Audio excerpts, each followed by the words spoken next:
सूरज है आग का गोला, जलता है बनकर शोला, किरणों में है प्राबेगनी, ये है हम सब के लिए घातक।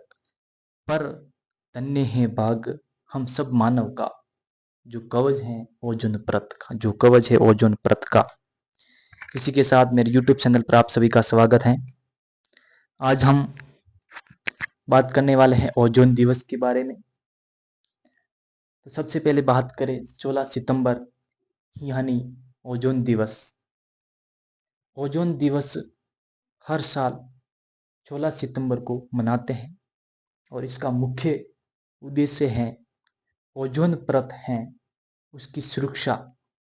ओजोन परत है उसकी क्या है सुरक्षा, कैसे करें उसके बारे में हम जागरूक दिलाता है। तो सबसे पहले हम बात करते हैं ओजोन की। इसकी बात करते हैं ओजोन। तो ओजोन एक गैस है। ओजोन क्या है? एक गैस है जो ऑक्सीजन के 2 अणु से मिल या ऑक्सीजन के 3 अणु से मिलकर बनी है, जिसको हम कहते हैं O3। यानी ऑक्सीजन परमाणु 3 मिल जाते हैं तो क्या बना देते हैं? O3 बना देते हैं और इसको ही हमने कहा है ओजोन गैस। क्या कहा है? Ozone gas. ये ओजोन गैस के बहुत सारे कण यानी बहुत सारे अणु मिलके ओजोन परत का निर्माण करते हैं। किसका निर्माण करते हैं? ओजोन परत। ठीक है। ये ओजोन परत कहाँ उपस्थित होती है इसके बारे में हम एक पढ़ लेते हैं। जैसे कि ये मान लो पृथ्वी है। क्या है? पृथ्वी। पृथ्वी के सबसे पहला जो मंडल है और उसके बाद ये दूसरा मंडल है। तो ये पहला मंडल है, यहाँ से यहाँ तक लगा के इस मंडल को हमने कहा है सौर मंडल। क्या कहा है? सौर मंडल। इस सब मॉडल के जस्ट बाहर की तरफ जो ये स्थित है इसको हम कहते हैं समताप मंडल। क्या कहते हैं? समताप मंडल। समताप मंडल। ठीक है। इस समताप मंडल के यहाँ के अंदर की तरफ पाया जाता है ओजोन परत। क्या पाई जाती है? ओजोन परत। ठीक है। ये तो हो गया। ओजोन परत कहाँ उपस्थित होती है? तो होती है समताप मंडल के जस्ट पहले। इसका नाम है ओजोन परत। अब हम बात करें कि ओजोन परत का जो निर्माण है वो O3 के बहुत सारे अणुओं से मिलकर बना है। तो O3 के बारे में हम थोड़ा पढ़ लेते हैं। O3 यानी ओजोन गैस। ओजोन गैस एक द्वितीयक प्रदूषक के रूप में हम पढ़ते हैं। किसके रूप में पढ़ते हैं? द्वितीयक प्रदूषक के रूप में। सुना होगा आपने, द्वितीयक प्रदूषण के रूप में पढ़ते हैं। कैसे? द्वितीयक प्रदूषण का मतलब होता है कि कोई भी ऐसी हानिकारक गैसें जो सीधे स्रोत से उत्पन्न न होकर वह रासायनिक क्रिया द्वारा गैस का निर्माण करते हैं, उसको हम कहते हैं द्वितीयक प्रदूषण। और द्वितीयक प्रदूषण के अंदर हम पढ़ते हैं O3 को। किसको पढ़ते हैं? O3। O3 जब सौर मंडल में उपस्थित है। किस मंडल में उपस्थित है? सौर मंडल में। तो ये हमारे लिए हानिकारक है। इस O3 से श्वसन संबंधी, हार्ट अटैक, बहुत सारी ऐसी बीमारियां हैं जो O3 के कारण होती हैं।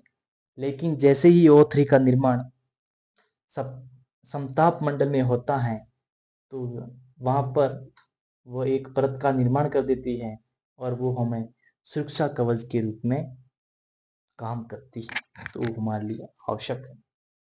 तो जैसे ही ओजोन परत है उसका निर्माण कैसे होता है तो उसको हम थोड़ा डिटेल से पढ़ लेते हैं। ओजोन परत। ओजोन परत में जब जैसे ही ऑक्सीजन वहां पहुंचता है तो वहां पे दूसरा ऑक्सीजन भी पहुंचेगा। जब ऑक्सीजन का कण जब ऑक्सीजन का कण अधिक प्रकाश या किरणों के कारण ऑक्सीजन का अणु 2 परमाणु में टूट जाता है तो ये 2 परमाणु आपस में मिलके O3 का निर्माण कर देता है और इसको ही हमने कहा है ओजोन गैस। और ओजोन बहुत सारी अणु मिलके ओजोन परत का निर्माण कर देते हैं। ये हमें समझना है कि सुरक्षा हमें किससे देता है। तो सबसे पहले हम देख लेते हैं कि ये मान लो पृथ्वी है। क्या है? पृथ्वी। गोल तो नहीं बन रही है, लेकिन मान लो आप पृथ्वी है और यहाँ पे है हमारे सूरज दादा। जब सूरज दादा से बहुत सारी किरणें आती हैं, क्या आती हैं? बहुत सारी किरणें। लेकिन यहाँ पे उपस्थित है हमारा ओजोन परत। तो कुछ किरणें यहाँ पे आके विलुप्त हो जाती हैं या रिफ्लेक्स हो जाती हैं, कुछ किरणें आपके रुक जाती हैं, उसको हमने कहा है। तो ये जो रुक जाती हैं, इस किरणों को हमने कहा है पराबैंगनी किरणें। क्या कहा है? पराबैंगनी किरणें। और ये पराबैंगनी किरणें यदि पृथ्वी पर आ जाती हैं तो बहुत ही हानिकारक के रूप में होती हैं, जैसे कि त्वचा के रोग उत्पन्न करना, मोतियाबिंद और अनेक बीमारियां इस पराबैंगनी किरणों के कारण हो जाती हैं। इस पराबैंगनी किरणों से ये ओजोन परत हमें रक्षा करती है। इस पराबैंगनी किरणों को पृथ्वी तक आने नहीं देती और वहां पे उनका क्या कर देती है? अवशोषण कर देती है। तो हम पराबैंगनी की किरणों की बात करें तो पराबैंगनी किरणें तीन प्रकार होते हैं। कितने प्रकार होते हैं? तीन प्रकार की पराबैंगनी किरणें होती हैं। एक तो होती पराबैंगनी को हम अल्ट्रावायलेट कहते हैं, तो शॉर्ट में लिख देते हैं यूवी। और यूवी के तीन प्रकार होते हैं। हमने सुना होगा यूवी ए, यूवी बी और यूवी सी। ये तीनों में यूवी सी होती है। इनका पूर्ण रूप से जो ओजोन परत है वो अवशोषण कर लेती है। किसका? यूवी सी का। लेकिन यूवी ए और यूवी बी का पूर्ण रूप से अवशोषण नहीं होता और वो कुछ मात्रा में पृथ्वी की सतह पर आ जाती है। लेकिन इसमें ये यूवी ए थोड़ी कम हानिकारक है, क्योंकि ये त्वचा के अंदर तक इफेक्ट नहीं करती। लेकिन यूवी बी होती है वो त्वचा के अंदर तक चली जाती है और त्वचा के विभिन्न प्रकार के रोग उत्पन्न कर देती है। तो इनको भी ये अधिक मात्रा में ओजोन परत यदि बनी रही तो इसको भी क्या कर देगी? इस दोनों को भी वहीं रोक देगी और पृथ्वी पे आने नहीं देगी। और नहीं आने देगी तो इसका मतलब जो भी पृथ्वी पे जीव हैं उस सब जीव सुरक्षित है। अब हम बात करें कि जो ओजोन परत है इसको एक CFC नामक एक नाम सुना होगा, जो क्या करता है? इस ओजोन परत को बार बार तोड़ने का काम करता है। अब तोड़ता किस तरह से उसको पहले समझ लेते हैं। जैसे कि आप देखें CFC जिसको हम कहते हैं क्लोरोफ्लोरोकार्बन, और इसका निर्माण बहुत सारी फैक्ट्रियों में, फ्रीजर में और हम विलाय के रूप में भी इसका यूज करते हैं। इसलिए वहां से उनका क्या होता है? निर्माण होता है, उपयोग भी होता है। तो ये अधिक मात्रा में यदि इसका मानव क्रियाकलापों द्वारा इसका निर्माण हो गया तो यह पृथ्वी के समताप मंडल में चली जाती है और वहां से वो क्लोरीन विनिमय द्वारा इस ओजोन परत को धीरे धीरे नष्ट करने का काम करती है। तो किस तरह से काम करता है? जैसे CFC है, जैसे प्रकाश की किरण है, यहाँ किरण के संपर्क में आती है, या जो पराबैंगनी किरण कह सकते हो आप, क्या कह सकते हो? पराबैंगनी किरण है, इसके संपर्क में आते ही क्लोरीन को क्या कर देती? छोड़ देती है। किसको छोड़ देती है? क्लोरीन को छोड़ देती है।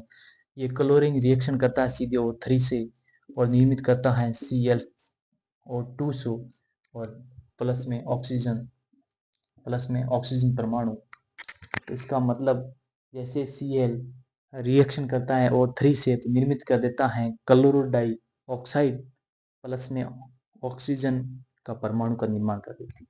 ये आगे चल के ClO2 आगे चल के ये O2 को छोड़ देती है, प्लस में Cl वापस निर्मित करती है और ये Cl वापस किसी O3 से जुड़कर निर्मित कर देता है वापस ClO2 को, और इसी प्रकार ये प्रक्रिया लगातार चलती रहती है और इस कारण ये ओजोन परत धीरे धीरे धीरे पतली होती जा रही है।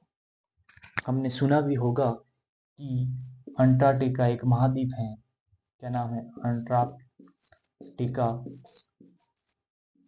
और इस अंटार्कटिका के ऊपर ओजोन परत में छेद हो गया। वैज्ञानिकों ने अभी खोज की है और शहद जो भी ये ओजोन परत पतली हो गई है वो भी किस कारण हुई, CFC एक प्रदूषक के कारण।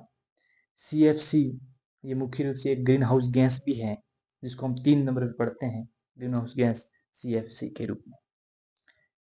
ठीक है, अब हम बात करें कि ये विश्व में लगातार ये समस्या बढ़ रही है, तो इसके लिए हम मानव ने क्या प्लानिंग की है कि भविष्य में ऐसी कोई समस्या ना आए। तो हमारी कमेटी है जिसको हम कहते हैं UNO, जिन्होंने सम्मेलन किया है और सम्मेलन वियतनाम में किया है या वियना में किया है, क्या किया है, वियना में किया है, तो इसको हम वियना संधि के नाम से जानते हैं। और इस वियना संधि में कब हुई थी, तो आप लिख सकते हो 1985 में, और इस वियना संधि में 193 देशों ने भाग लिया और हस्ताक्षर किए, यहाँ सहमति बनी। तो अब बात करें कि वियना संधि में किस बात पे विचार किया गया, तो उन्होंने विचार किया ओजोन परत, जो ओजोन परत है, इस ओजोन परत को नष्ट करने वाले क्या क्या उत्पादक हैं उसको शोध करना है, क्या है उस पर शोध करना या उस पर रिसर्च करना या उसका पता लगाना मुख्य उद्देश्य था वियना संधि में। लेकिन उसके बाद वापस एक सम्मेलन होता है या जो प्रोटोकॉल होता है जिसका हम नाम दिया था मॉन्ट्रियल प्रोटोकॉल। क्या है प्रोटोकॉल, ये प्रोटोकॉल हुआ था 1987 में, और इस प्रोटोकॉल में वापस जो वियना संधि हुई थी उसमें कई की बातों को दोहराया गया था और उन्होंने कहा था कि जो ओजोन परत है उसको नष्ट करने वाले जितने भी उत्पादक हैं या उपयोग हैं उसको हमें कम करना है। क्या करना है, जितने भी ओजोन परत को नष्ट करने वाले उत्पादक हैं तथा हम उसका उपयोग करते हैं उसको क्या करना है, कम करना है। मुख्य उद्देश्य ये था।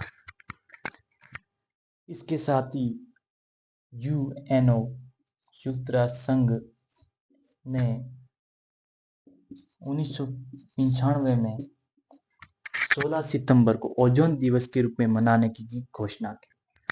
ओजोन दिवस के रूप में मनाने की भी घोषणा की और उसके बाद आज तक हम 16 सितंबर को ओजोन दिवस के रूप में मनाते हैं।